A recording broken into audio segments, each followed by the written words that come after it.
अस्सलाम वालेकुम दोस्तों, आऊं आहियां तव्हांजो पंहिंजो होस्ट टीचिंग लर्निंग सां गॾु अब्दुल गफूर छछर। अॼु नए वोकेबुलरी लेसन सां गॾु अॼु असां हिन लेसन में मेवनि जे नालनि खां सिखंदासीं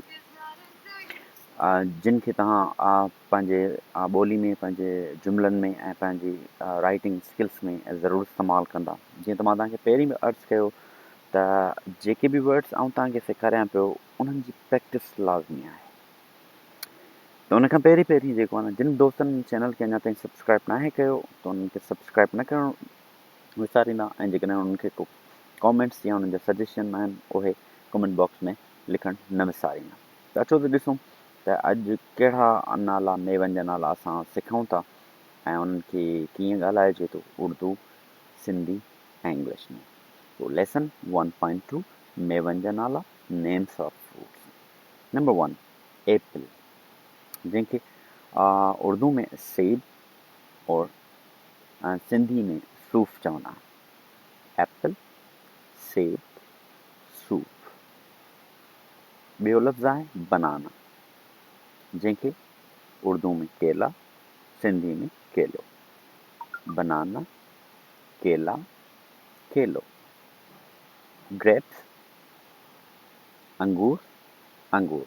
में सिंधी में ऐं उर्दू में ॿिन्ही खे अंगूर ई चइबो आहे, पर उनजो थोरो तलफ़ुज़ जेको आहे न थोरो फ़र्क़ु हूंदो आहे। अंगूर प्रोनाउंसिएशन में लिटिल बिट डिफरेंस होता है। ग्रेप्स, अंगूर, अंगूर। मैंगो, उर्दू में आम ऐं सिंधी में अम्ब।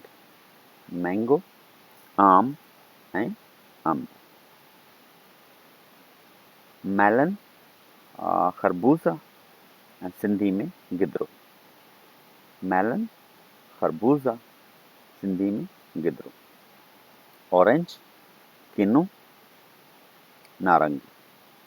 ऑरेंज, किन्नू, नारंगी।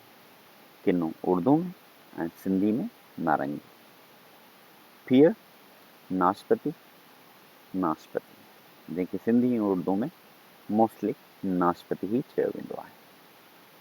अचो त ॾिसूं ॿियो वर्ड असांजो कहिड़ो आहे। पाइनएप्पल, अनानास, अनानास, जंहिंखे उर्दू में ऐं सिंधी में अनानास ई चवंदा आहिनि।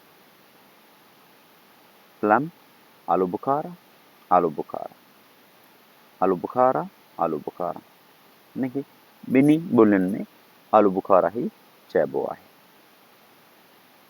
असां पोमग्रेनेट, अनार ऐं सिंधी में ॾाढ़ो। अनार ऐं ॾाढ़ो।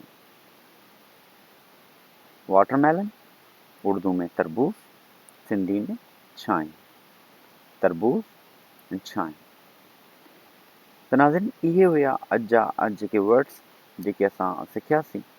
मां उमेदु कंदुसि त ही वर्ड्स पंहिंजे लफ़्ज़नि में, पंहिंजे जुमलनि में ज़रूरु इस्तेमालु कंदा त जीअं वधि खां वधि लैंग्वेज जी प्रैक्टिस थी सघे। तव्हां हिननि खे ॿीहर खां वॉच करणु न विसारींदा त जीअं उन्हनि जी मज़ीद प्रैक्टिस थिए। असां वरी ॿिए लेसन सां, वोकेबुलरी लेसन सां मिलंदासीं ऐं उन्हनि में कुझु लफ़्ज़ असां पंहिंजे बेसिक वर्ड्स एंड सेंटेंस में इस्तेमालु कंदासीं। वरी उन्हनि दोस्तनि जिन चैनल खे सब्सक्राइब न आहे कयो उहे सब्सक्राइब करणु न विसारींदा त जीअं मज़ीद ट्यूटोरियल वीडियो पंहिंजे ॿारनि जे लाइ उहे ॾिसी सघनि। असां वरी मिलंदासीं कंहिं ॿिए लेसन सां गॾु। तेसिताईं अल्लाह बाए।